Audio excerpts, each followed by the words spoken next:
Uh, there are a couple things going through my mind at that point, and obviously the emotion of being released is never positive. It always kind of stings a little bit. My first initial thought was maybe go back to MMA and stuff because that's what I really love to compete, and I spent a lot of time, building a certain skill set. But the other part of me was like, man, I've been out of it for a long time, and I'm probably gonna be pretty rusty. But wrestling was like really, really new and exciting to me, so I really wanted to stick with it, especially because I had devoted, a very lengthy uh, portion of my career just trying to learn a new skill set. So I didn't really want to abandon that.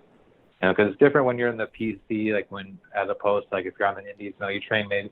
This is just me speaking as from experience from hearing other people. I can't say everyone trains like this, but some guys on the indies can train only once, twice a week.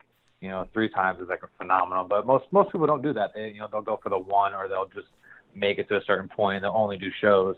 But like, man, when you're there, you're training every day, and and I think that puts someone who's been I've been wrestling for like 5 years, once a week as opposed to 2 years every day.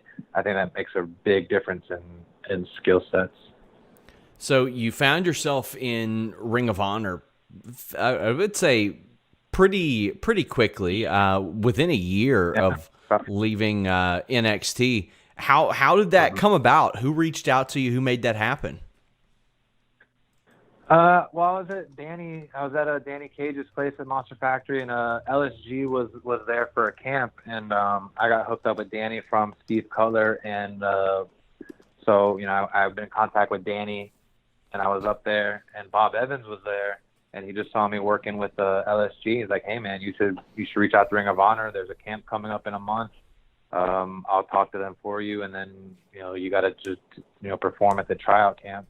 So a month later, I went to the tryout camp, on my own dime too, man. Like, I think a lot of people don't want to like pay to commit, or they think like like camps are like a scam, right? Like you kind of hear like, oh, they just want money and stuff. Like, I mean, that's not true, man. Like I got signed because I was there, and I did really well. Brian Malonis was at the same camp as me, and he's here now, and so I think there's like something to putting yourself out there, and it'll pay off.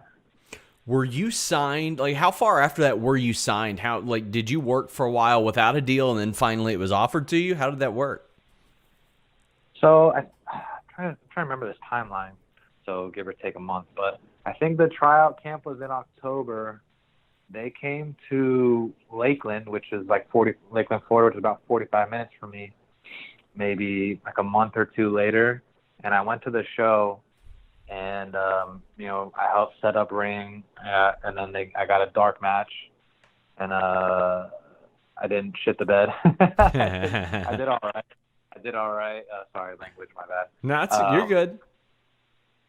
So yeah, and then after that, they kind of stayed in contact with me a little bit, and they're like, "Hey, we're gonna do this top prospect tournament. We want to bring you in."